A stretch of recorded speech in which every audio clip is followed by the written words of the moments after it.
नमस्कार। सबसे बड़ा मुद्दा देख रहे हैं आप, आपके साथ में हूं आयुष सूर्यवंशी। जो मंत्र भाग्यनगर में पीएम मोदी ने बीजेपी को दिया था, अब बीजेपी की राज्य इकाई उस तरफ बढ़ती दिखाई दे रही है। बीजेपी पसमानदा के एजेंडे पर चुनावी राजनीति में भी आगे बढ़ने का प्लान बना रही है और इसकी शुरुआत लखनऊ में पसमानदा मुस्लिम समुदाय के बुद्धिजीवियों के सम्मेलन से बीजेपी कर रही है। नवंबर या दिसंबर तक यूपी में नगर निगम के चुनाव होने वाले हैं और उसमें बीजेपी अल्पसंख्यक वार्डों में बड़ी संख्या में मुस्लिम उम्मीदवार उतारने की तैयारी भी कर रही है। प्रधानमंत्री नरेंद्र मोदी की पसमानदा मुस्लिम समाज को मुख्यधारा में लाने की जो सोच है, उसको लेकर बीजेपी ने अब आगे कदम बढ़ा दिया है। 4.5 करोड़ अल्पसंख्यक लाभार्थी उत्तर प्रदेश में जो बीजेपी सरकार की योजनाओं का लाभ उठा रहे हैं, ऐसा दावा किया जा रहा है बीजेपी की तरफ से, जिसका सीधा फायदा है बीजेपी को ही होगा। ऐसे में सवाल उठता है कि क्या मुसलमानों से बैर नहीं, तुष्टीकरण की खैर नहीं, 80-20 में फंसा हिंदुस्तान। बीजेपी का पसमानदा पर ध्यान 2024 की बिसात में पसमानदाओं का साथ क्या बीजेपी को मिल पाएगा? क्या पसमानदा के सहारे बीजेपी की चुनावी नैया 2024 में पार हो जाएगी और बीजेपी की चाल से क्या विपक्ष चित हो जाएगा? मुस्लिम वोट बैंक में अगर जरा भी सिंध बीजेपी लगा लेती है तो विपक्ष के लिए नुकसान होगा, लेकिन क्या बीजेपी का हिंदू वोट जो एकजुट है, जो दावा बीजेपी करती रही है, वो वैसा ही उसके साथ बना रहेगा? तमाम सवाल अपने खास पैनल से चर्चा करेंगे, लेकिन उससे पहले रिपोर्ट देखें।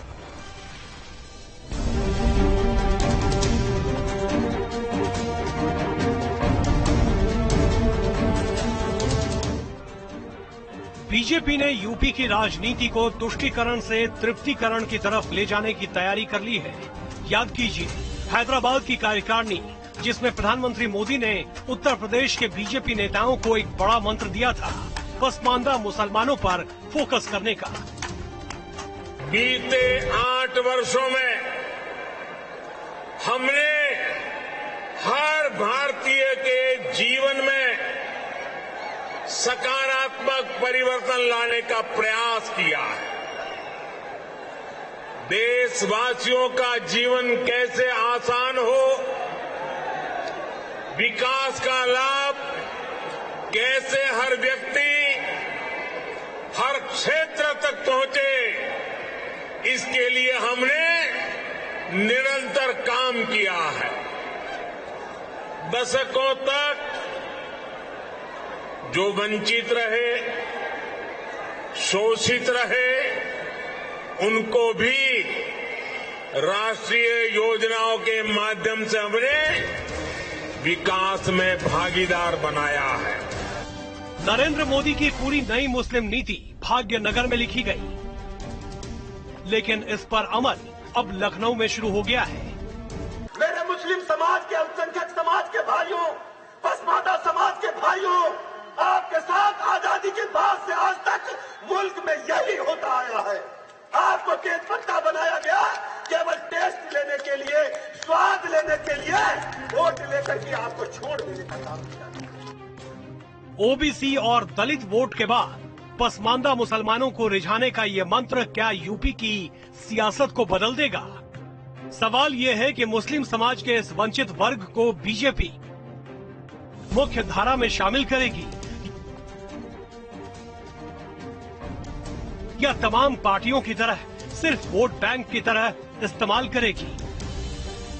आम मुसलमान हमेशा से बीजेपी की नीतियों के खिलाफ था, खिलाफ है, खिलाफ रहेगा। योगी आदित्यनाथ की मौजूदा सरकार में एक मुस्लिम मंत्री दानिश अंसारी हैं। वो पसमानदा के इसी समुदाय से आते हैं जिस पर टारगेट 2024 के लिए साधा जा रहा है। पसमानदा को बीजेपी ने क्यों 2024 के लिए अहम माना है, ये भी जान लीजिए। लखनऊ में हो रहे पसमानदा मुस्लिम सम्मेलन के जरिए बीजेपी इसकी शुरुआत करने जा रही है। मुस्लिमों की 85% आबादी है। ये दलित और बैकवर्ड मुस्लिम हैं। ये अलग सामाजिक लड़ाई लड़ रहे हैं। पसमानदा की समाज में स्थिति ठीक नहीं है। पसमानदा आंदोलन वैसे तो 100 साल पुराना है, लेकिन मुस्लिम समाज में जातिवाद के शिकार इस समाज की सुध किसी ने नहीं ली। पसमानदा आरक्षण की मांग भी कर रहे हैं ताकि स्थिति में सुधार हो। अब बीजेपी इसे ही वोट बैंक में तब्दील करने की कोशिश में जुट गई है। बीजेपी ने आज लखनऊ में पसमानदा मुस्लिम सम्मेलन का आयोजन किया है। मुस्लिम समाज में पसमानदा एक ऐसा वर्ग है जो कि आज भी पिछड़ा है, तो इस समाज के उत्थान के लिए ये कार्यक्रम जरूरी है। हालांकि इसको वोट बैंक की राजनीति से भी जोड़कर देखा जा रहा है। इस सम्मेलन के जरिए बीजेपी नगर निकाय चुनाव और 2024 लोकसभा चुनाव के लिए मुस्लिम वोटों को साधने की रणनीति पर काम शुरू कर चुकी है। यानी अब उन पार्टियों के लिए मोदी का ये प्लान घातक हो सकता है जो अभी तक तुष्टीकरण की राजनीति कर मुसलमान वोट बैंक को टारगेट करते आ रहे थे। Team news state. तो क्या 22 की बिसात के बाद अब 24 की बिसात पर बीजेपी को पसमानदाओं का साथ मिल पाएगा? इसी पर चर्चा के लिए हमारे साथ खास मेहमान जुड़ गए हैं। तारुफ करा दें आप सभी का। हरिश्चंद्र श्रीवास्तव जी, भारतीय जनता पार्टी के प्रवक्ता, और साथ ही हमारे साथ हाफिज नूर अहमद अजहरी साहब, मुस्लिम स्कॉलर जुड़ गए। कुछ और खास मेहमान भी जुड़ रहे हैं। कुंवर बासित अली साहब, प्रदेश अध्यक्ष भारतीय जनता पार्टी अल्पसंख्यक मोर्चा के उत्तर प्रदेश के, और समाजवादी पार्टी से भी हमारे साथ प्रवक्ता, उनके पूर्व एमएलसी जुड़ेंगे, उनका भी तारुफ आपसे कराएंगे। लेकिन हरीश जी, सबसे अहम सवाल यही है कि क्या ये सिर्फ शोपीस बनकर तो नहीं रह जाएगा ये जो कोशिश की जा रही है, क्योंकि मुस्लिमों को रिप्रेजेंटेशन नहीं मिल पा रहा है। बीजेपी की सरकारों में बड़ा मुद्दा रहा है, चाहे वो 2022 के उत्तर प्रदेश चुनाव की बात की जाए या फिर लोकसभा चुनाव की बात की जाए, जहां बीजेपी कैंडिडेट्स नहीं उतारती मुस्लिमों को। आखिर बदलाव क्यों, और मुस्लिम आप पर भरोसा क्यों करें?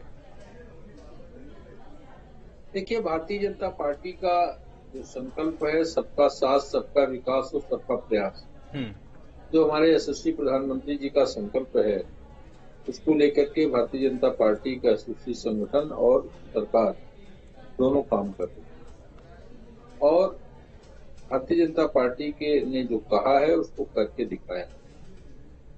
मैं इस बात को चुनौती के साथ कह सकता हूं कि जब से 2014 में मोदी जी की सरकार बनी, जो भी लाभार्थी योजनाएं हैं, जो भी लोक कल्याणकारी योजनाएं हैं, उनका बिना भेदभाव के सबको उसका लाभ सरकार ने उनके घर तक पहुंचाया। और यही कारण है कि लोगों का जो रुझान है, जो विश्वास है, जो भरोसा है, वो भारतीय जनता पार्टी की तरफ मौजूद है। भारतीय जनता पार्टी बहुत पहले से ही इस बात का तुष्टीकरण की राजनीति का विरोध करती रही है, लेकिन भारतीय जनता पार्टी पूरे समाज को, पूरे देश में सबको, सभी जाति वर्ग संप्रदाय के लोगों को एक साथ लेकर के चलने और इस देश के विकास में भागीदार बनाने, इस देश के अहम निर्णय में भागीदार बनाने, उनको मान सम्मान देने, इसमें इस पे काम करती है। ठीक है। और जहां तक राजनीति की बात है, आपने कहा था कि प्रतिनिधित्व नहीं दिया। देखिए, चुनाव विनेबिलिटी का एक पैमाना होता है, जो भी कैंडिडेट उतारे जाते हैं विनेबिलिटी के आधार पर उतारे जाते हैं जी। और मुस्लिम समाज का एक बड़ा तबका है जो हमारे यशस्वी प्रधानमंत्री मोदी जी का ये भी संकल्प है कि जो समाज में पिछड़े हैं, जो विकास की रोशनी जिनके तक नहीं पहुंचती, उन सबके जीवन स्तर को ऊपर लाना, उनके चेहरे पे खुशी लाना। ठीक है हरीश जी। मुस्लिम समाज का जो ठीक है, सबका साथ सबका विकास का जो है एक और आयाम आप लोग गढ़ना चाहते हैं। 24 के चुनाव के लिए भी मुस्लिमों को साथ लेने की कोशिश, आपका ये दावा है। हाफिज नूर अहमद जी, क्या इस दावे से मुस्लिम समुदाय आश्वस्त है, खास करके पसमानदा मुसलमान जो पिछड़ा हुआ है राजनीतिक तौर पर, जिसको प्रतिनिधित्व किसी पार्टी में नहीं मिलता, है दावा किया जा रहा है, कितना आश्वस्त? और जब बीजेपी के उम्मीदवारों को लगता है, बीजेपी को लगता है कि उसके उम्मीदवार जीतने वाले हैं, तो बीजेपी टिकट भी देती है। हमने देखा कि हाल के मध्य प्रदेश के निकाय चुनाव में 90 से ज्यादा उम्मीदवार जो हैं बीजेपी के मुस्लिम उम्मीदवार जीते हैं, तो यहां जीतने के चांसेस होते हैं, वहां बीजेपी प्रतिनिधित्व भी इनको देती है। देखिए, इत्तेहाद और दोस्ती अच्छी बात है, इत्तेहाद होना चाहिए, दोस्ती अच्छी होनी चाहिए। जहां दोस्ती में मफाद छिपा हुआ हो, जहां चुनावी लालच छिपा हुआ हो, तो वो धोखा है। हमारे समाज के साथ ऐसा ही होता हुआ आया है। अभी श्री मोहन भागवत जी ने कहा था, बहुत अच्छी बात कही थी उन्होंने, मैं उसका समर्थन भी करता हूं कि अगर करीब से देखिए हिंदू मुसलमानों का, भारत में रहने वाले हिंदू मुसलमानों का डीएनए एक ही है।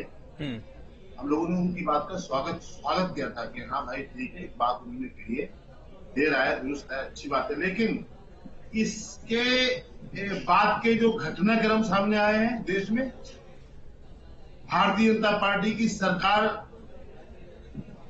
की हिमायत में, भारतीय जनता पार्टी की सरकार की क़यादत में आप देखें बहुत सारे ऐसे मामला पेश आए हैं जो मतलब हैरत की बात है। अभी अभी शायद कल की बात है, श्री एक गोवर्धन मठ के मठाधीश है, उन्होंने कहा कि मोदी योगी के जाते ही उत्तर प्रदेश में 3 पाकिस्तान हो जाएंगे। संगीत शो मुसलमानों के खिलाफ हथियार उठाने की बात कर रहे हैं। प्रवेश वर्मा और गुर्जर जैसे विधायक खुली मुसलमानों को धमकियां दे रहे हैं। विश्व हिंदू परिषद के लोग बयानबाजी तो दोनों तरफ से होती है, मुसलमानों की बयानबाजी तो दोनों तरफ से ही हो रही है। शौकत अली ने भी बयान दिया है। यहाँ शौकत अली के खिलाफ कार्रवाई हुई है, संगीत शो के खिलाफ कार्रवाई नहीं हुई है। आप ईमानदारी की करें बात, जहां आप बैठे हैं वो एक बहुत बड़ी जगह है और देश का। अरे अज़हरी भाई, आप फिर वही नारा लगाने लगे, अपनी बात कंप्लीट करिए। चलिए ठीक है, मैं अपनी बात बता रहा हूं, पूरी जिम्मेदारी के साथ कह रहा हूं कि दोस्ती हो तो फिर दोस्ती वाकई दोस्ती हो, दिखाने में कुछ, अंदर से कुछ, आंखों में कुछ, होठों में कुछ, दिल में कुछ, ये नहीं होना चाहिए। ये भाजपा को पहले साफ करना होगा, लोगों के जहन बदलने होंगे। ऐसा नहीं है कि मुसलमान किसी पार्टी के गुलाम है, मुसलमान भाजपा के साथ में नहीं आएगा, मुसलमान भाजपा के साथ में आएगा। ठीक है, लेकिन 80 और 20 का नारा लगाने वाले लोगों का क्या होगा? ठीक है, बासित अली, ये छवि कैसे बदलेगी मुसलमानों में जो बीजेपी की है? आपकी तरफ से लगातार ये दावा किया गया कि लगभग 4 करोड़ से ज्यादा मुसलमान प्रदेश में ऐसे हैं जिनको प्रदेश की सरकार और केंद्र की सरकार की योजनाओं का लाभ मिला है, लेकिन हमने देखा कि ज्यादातर सर्वेज में ऐसा है कि जो मुस्लिम आबादी है उत्तर प्रदेश में, वोटर्स से उनका रुझान पूरी तरह से समाजवादी पार्टी के लिए दिखा है। तो लाभार्थी होना अलग बात है, लेकिन चुनाव में वोट करना अलग बात है। दोनों में एक बड़ा यहां पर एक फासला दिखता है।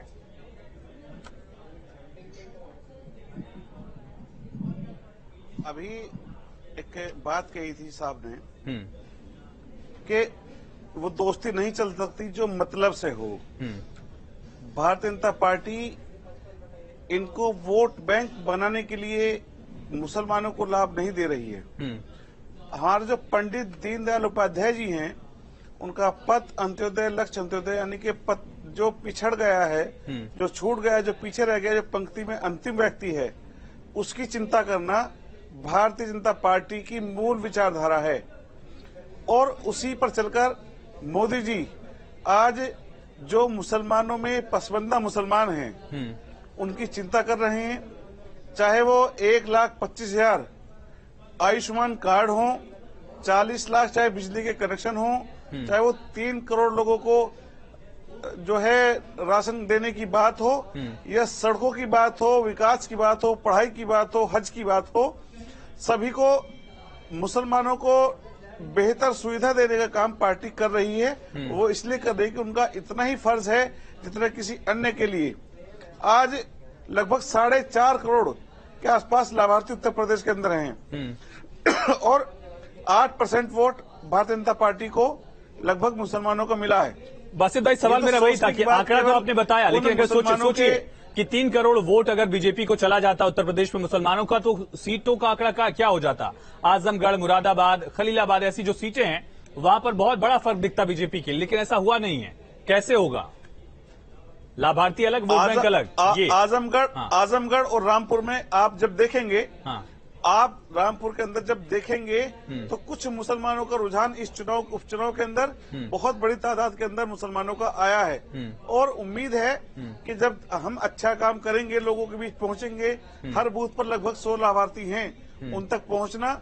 और हमने आज जो पसमानदा सम्मेलन किया है, इसके अंदर भी यही बात हुई है कि भारतीय जनता पार्टी आपके लिए लगातार योजनाएं ला रही है, आपके बच्चों को पढ़ा रही है।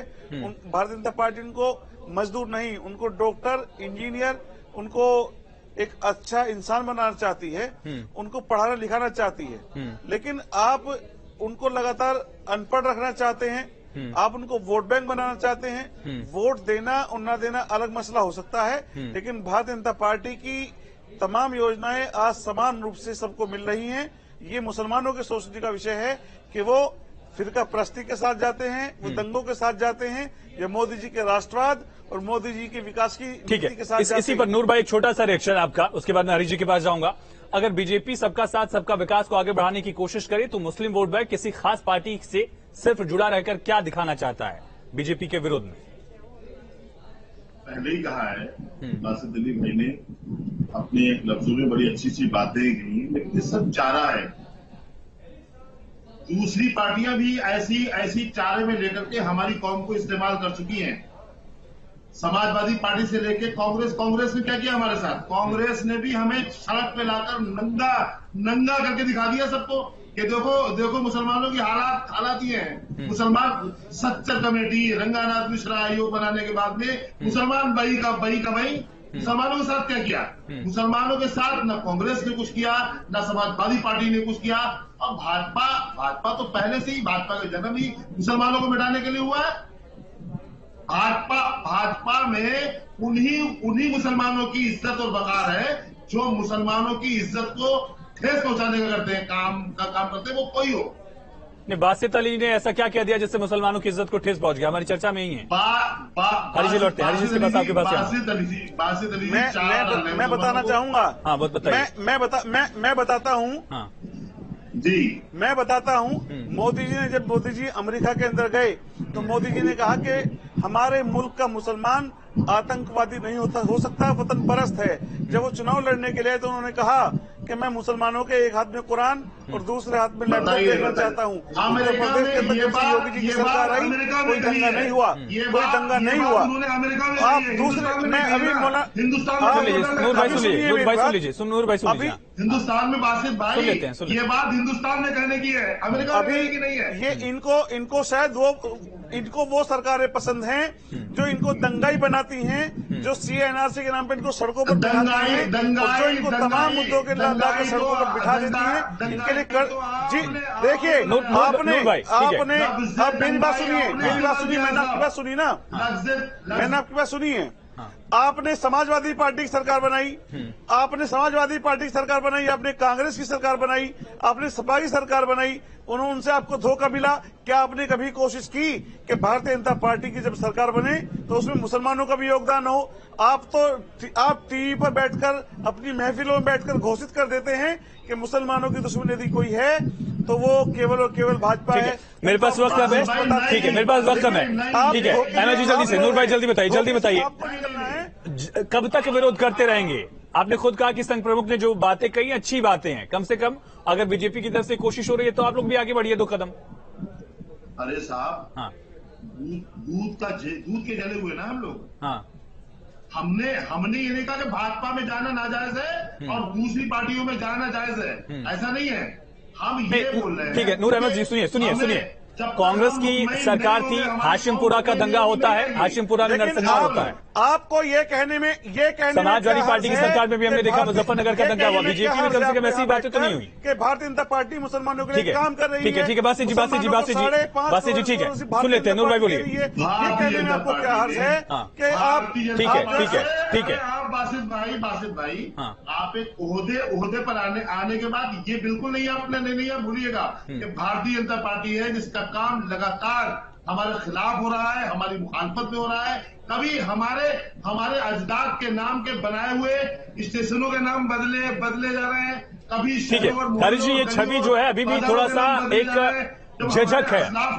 हरीश जी, झिझक दिखती है, लेकिन मेरा सवाल इससे बेहतर। ठीक है, नूर भाई सुन लीजिए। ठीक है हरीश जी, सवाल ये है कि बीजेपी कैसी रणनीति बनाने की कोशिश कर रही है कि अगर विपक्ष मुस्लिम वोट बैंक में सेंधमारी बीजेपी 1%, 2%, 5%, 10% जितना भी करती है वो बीजेपी के लिए गेन होगा, विपक्ष के लिए नुकसान होगा। अगर बीजेपी ऐसा करने में नाकाम होती है तो कम से कम बीजेपी ये दिखाने में कामयाब होगी कि देखिए विपक्ष जो है वो मुस्लिम वोट बैंक हितैषी है, इससे हिंदू वोट बैंक जो है और एकजुट होगा, इसका भी फायदा बीजेपी को मिलेगा। यानी कि बीजेपी के लिए दोनों तरफ से फायदा है, दोनों हाथ में लड्डू वाला सीन हो रहा है। इस वजह से रणनीति बनाई जा रही है।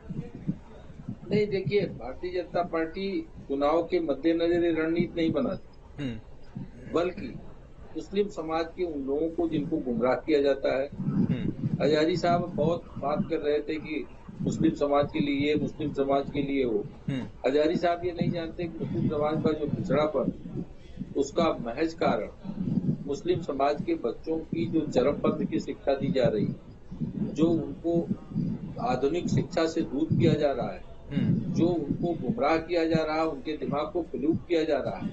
आप मुझे बताइए कि शौकत अली ने जिस तरह का बयान दिया, हजारी साहब आगे आए क्या उसके विरोध के लिए? आप जो है केवल दोषारोपण मत करिए, अपने अंदर झांकिए भी। जिस तरह की आतंकवादी गतिविधियों में जो स्लीपिंग मॉड्यूल मिलते हैं समाज में, आप क्या अपने विद इन द सोसाइटी उस पर खंगालते हैं?